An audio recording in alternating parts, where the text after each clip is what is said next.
Hola, este es El sueño de Darwin.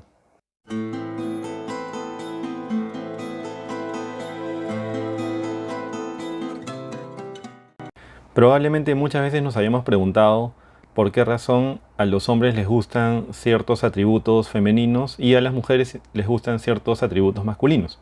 Muchas personas piensan que el gusto por atributos femeninos o masculinos tiene un componente netamente cultural, ¿no? Que es una construcción cultural. Sin embargo, hay mucha evidencia que muestra que hay una serie de factores biológicos detrás de ello. En diferentes especies existe algo que se llama dimorfismo sexual. Cuando en una especie se da el dimorfismo sexual, lo que se tiene es que las características de los machos y las hembras son distintas, ¿no? Son anatómicamente distintas, fisiológicamente distintas, y también eso puede ir acompañado de un comportamiento diferenciado. Por ejemplo, en el caso de los leones, uno puede distinguir claramente a las hembras de los machos simplemente viéndolos, ¿no? Así que los leones se caracterizan por una melena más larga, ¿no? Por un tamaño corporal un poco más grande. Y además también hay diferencias obvias como en los genitales. En el caso de los pavos reales, por ejemplo, también observamos algo así, ¿no? El pavo real macho son individuos bastante coloridos, que tienen un plumaje muy grande. Y en el caso de las hembras, tenemos que el plumaje es mucho más pequeño y no es tan colorido, no tiene colores tan vivos como el caso del macho, ¿no? Tenemos ahí dos ejemplos de especies en las que se presenta un dimorfismo sexual marcado. Les hablé hace un momento de los genitales. Los órganos genitales son caracteres sexuales primarios, ¿no? Que están directamente involucrados en la reproducción sexual. Y por otro lado, los caracteres sexuales secundarios son todos aquellos caracteres que no están directamente relacionados en la cópula o en la reproducción sexual, pero que sí son dimórficos, ¿no? O sea, que son distintos en hembras y en machos y juegan un papel importante en la elección de pareja reproductora. Por ejemplo, en los humanos también encontramos un cierto dimorfismo sexual. Justamente algunas características generales que diferencian hombres de mujeres es la masa muscular, ¿no? Digamos que si pones a un grupo de mujeres extraído aleatoriamente de la población a hacer pesas intensivamente y haces lo mismo con un grupo de hombres extraídos de la población a hacer pesas también intensivamente, los resultados van a ser distintos, ¿no? Los hombres van a alcanzar una masa muscular mucho mayor que la de las mujeres, ¿no? Eso es por una cuestión biológica. También, por ejemplo, en promedio, las tallas son diferentes. Y por otro lado, tenemos algunos otros caracteres, como por ejemplo el vello facial, que está presente en hombres y en mujeres no. Y también está otros caracteres, como por ejemplo la presencia de vello corporal. Por ejemplo, en el caso de los hombres, ocurre que hay mayor presencia de vello corporal, sobre todo en algunas zonas en particular, ¿no? Más que en el caso de las mujeres. Bueno, y hay más diferencias, ¿no? Por ejemplo, puede ser también la presencia de los senos en las mujeres, y en el caso de los hombres, el pecho no posee una capa de grasa que genere la prominencia que sí ocurre en las mujeres. Cuando hablamos de la elección de pareja copulatoria, en general en diferentes especies, estamos hablando de la selección sexual. Dentro de la selección sexual existen dos tipos, ¿no? Uno de ellos es la selección intrasexual, que es la selección que ocurre dentro de los sexos. Por ejemplo, en el caso de muchas especies se produce una competencia entre machos, ¿no? Por acceder a la cópula con hembras. Y el otro tipo es la selección intersexual, que ese mecanismo ya tiene que ver con la elección de las hembras hacia algunos machos que tienen ciertos caracteres específicos.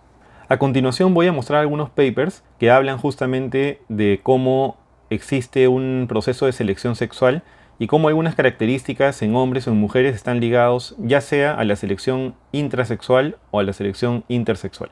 Por ejemplo, en este paper que tenemos en pantalla, se realizó una evaluación de atributos masculinos, ¿no? Y cómo estos son percibidos tanto por hombres como por mujeres.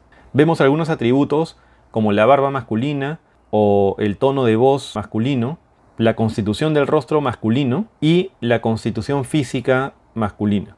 Lo que se observa es que la barba masculina poblada está más asociada a la dominancia, ¿no? O sea, a cómo los hombres perciben a otros hombres en función al estatus de dominancia. Sin embargo, no está tan asociado al factor de atractivo hacia las mujeres. Es cierto que hay muchas mujeres que se ven atraídas por la barba masculina, pero sin embargo, en este estudio se muestra que la competencia entre machos, o entre hombres en este caso, tiene un componente más intenso que la elección de ese carácter, que es la barba, por parte de las mujeres.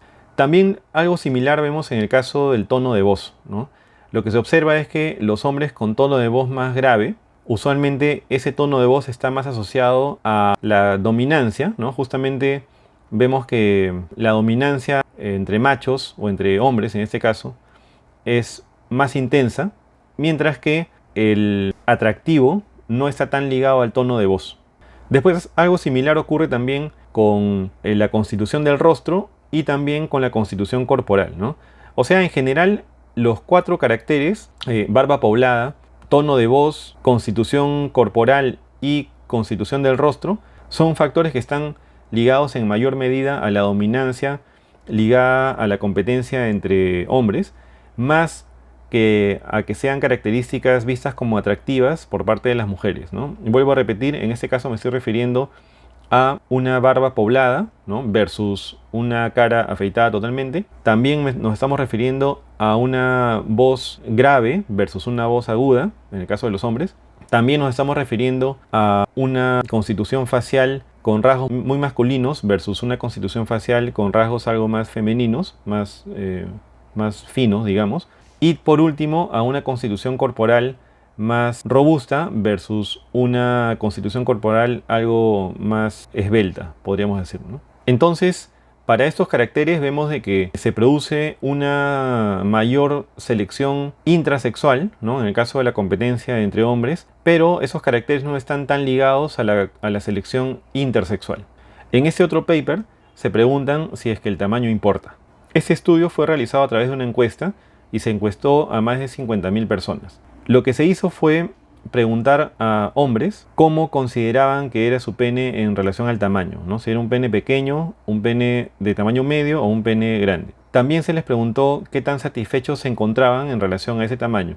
Y por último, se hizo también preguntas a mujeres y se les preguntó qué tan satisfechas se encontraban ellas en función al tamaño del pene de sus parejas. Lo que observamos en la tabla 1 es que la mayoría de los hombres consideraban que tenían un pene de tamaño promedio. Una pequeña proporción de 12% consideraban que tenían un pene pequeño y el 22% consideraban que tenían un pene grande. En la tabla 2, por otro lado, vemos que la satisfacción general con respecto al tamaño del pene que ya habían reportado los hombres era de 55%, que decían que estaban satisfechos con el tamaño que ellos mismos percibían. Sin embargo, 45% dijeron que les gustaría tener un pene más grande y solamente un 0.2% dijeron que desearían tener un pene más pequeño. También se puede ver que los hombres que dijeron tener un pene de tamaño promedio o grande mostraron un porcentaje de satisfacción bastante alto, lo contrario de los hombres que habían dicho tener un pene pequeño. En ese caso solamente el 8% dijeron estar satisfechos con ese tamaño, ¿no? Sin embargo, justamente aquellos que habían dicho que tenían un pene pequeño mostraron el mayor porcentaje de personas que deseaban tener un pene de un mayor tamaño. En el caso de las mujeres, lo que se observa es que de todas las mujeres encuestadas, la mayoría, o sea el 67%, consideraba que sus parejas tenían un pene de tamaño promedio. Un 27% que sus parejas tenían un pene grande y 6% consideraban que su pareja tenía un pene pequeño. En relación a la satisfacción con esos tamaños, en general el 84% dijo estar satisfecha con el tamaño de sus parejas, 14% consideraron que preferirían un pene más grande en sus parejas y solamente un 2% reportaron que preferirían un pene más pequeño en sus parejas. Y lo interesante de estos resultados es que, a diferencia de lo que habían respondido los hombres, aquellas mujeres que habían dicho que sus parejas tenían penes de tamaño medio o penes grandes, la mayoría estaban satisfechas con ese tamaño y un porcentaje muy bajo dijo que preferiría tamaños mayores. Solamente el 1% de aquellas que habían dicho que sus parejas tenían pene grande y el 14% de aquellas que habían dicho que sus parejas tenían pene de tamaño medio. Sin embargo, el 68% de las que habían dicho que su pareja tenía un pene pequeño, deseaban que ese pene sea de mayor tamaño. Estos resultados generales son interesantes porque dan cuenta de cómo los hombres se perciben a sí mismos y cómo también el tamaño del pene está incluido en una relación de competencia entre machos dentro del mismo sexo, lo cual correspondería con una selección intrasexual. Normalmente los resultados han mostrado de que una buena proporción de hombres desean tener un pene más grande de lo que realmente tienen. En el caso de las mujeres, su preferencia por el tamaño de pene no es igual que en el caso de los hombres, que cada vez se sentirían más satisfechos con un pene más y más grande, sino que en el caso de las mujeres se tiene que la preferencia es hacia tamaños medios o grandes, pero no desean, o la mayoría al menos no desea que sus parejas tuvieran un pene más grande, salvo en el caso de aquellas que tenían parejas con pene pequeño. Uno de los motivos biológicos detrás de esto es que el tamaño del pene puede ser relevante para la capacidad de inseminación del hombre a la mujer, ¿no? Un pene más largo permite que la eyaculación se dé más profundamente y eso obviamente se traduce en una mayor probabilidad de fecundación. Un tercer paper nos muestra que la proporción entre la cintura y la cadera femenina son indicadores de fertilidad en las mujeres. Para poder evaluar esto, se calculó la proporción entre cintura y cadera femenina, también llamado waist to hip ratio. Y eso se calcula simplemente dividiendo. Como se ve en la imagen, se mide el perímetro de la cintura y el perímetro de la cadera, y la división de esos perímetros va a dar un valor. Normalmente un valor pequeño está relacionado a una mayor fertilidad. Los métodos que se siguieron en este estudio incluyeron la evaluación de una muestra de mujeres a las cuales se les tomó una muestra de saliva para medir el nivel de estradiol, que es una hormona relacionada a la fertilidad. Y los resultados que se obtuvieron fueron que las mujeres que tenían una proporción de cintura-cadera más baja, eso quiere decir una cintura más pequeña en proporción a la cadera y unos senos más grandes también, mostraron unos niveles de estradiol mayores. En otras palabras, las mujeres con esas características tienen algunos atributos que están más ligados a la fertilidad. Sin embargo, se vio que las mujeres que tenían una baja proporción de cintura, cadera y senos pequeños mostraron resultados de estradiol salivario prácticamente iguales que aquellas mujeres que tenían una proporción cintura-cadera mayor, independientemente de si tenían senos grandes o pequeños. Por lo tanto, son dos caracteres que están ligados a ese tema de la fertilidad, al menos a la producción de hormonas ligadas a la fertilidad, ¿no? Tanto el tamaño de los senos como la proporción de cintura-cadera, que está conectada también con los depósitos de grasa que se acumulan en las caderas de las mujeres. Como muchos otros caracteres, el tamaño de los senos y la proporción corporal en relación a la cintura y cadera femenina son caracteres que están constantemente siendo sujetos de selección sexual. A lo largo de la historia evolutiva de nuestra especie, continuamente se seleccionan caracteres de este tipo, lo cual se traduce en que aquellos hombres que prefieren estos caracteres serán aquellos que tendrán más probabilidad de dejar más descendientes. Y con ello aumenta el fitness o eficacia biológica, que quiere decir la capacidad para generar descendencia. De hecho, muchos de los caracteres secundarios sexuales, tanto en hombres como en mujeres, están asociados todos ellos a la consecución de una mayor descendencia cada vez que ocurre un proceso de cópula.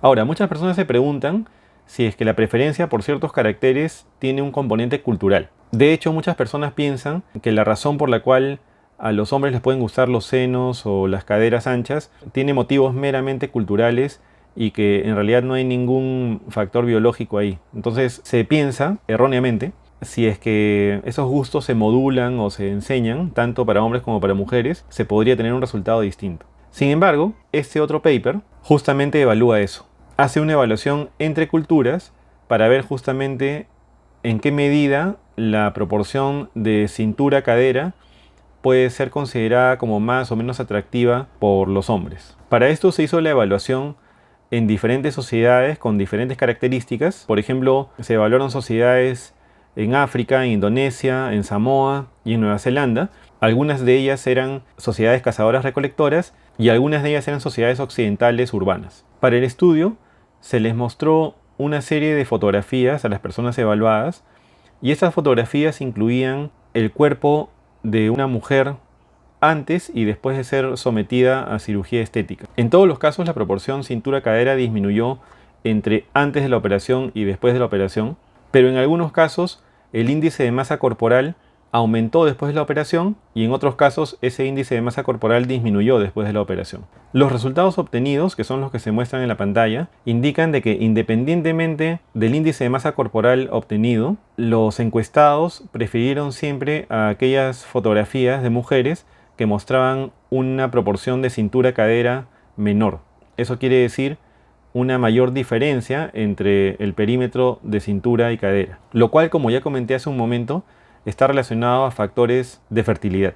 En conclusión, las preferencias de hombres y mujeres por algunos atributos del sexo opuesto tienen un fuerte componente biológico. Obviamente, la cultura también moldea de forma parcial estas preferencias, pero solamente de forma limitada. Bueno, espero que les haya gustado este video. No olviden suscribirse al canal y darle like al video. Hasta la próxima.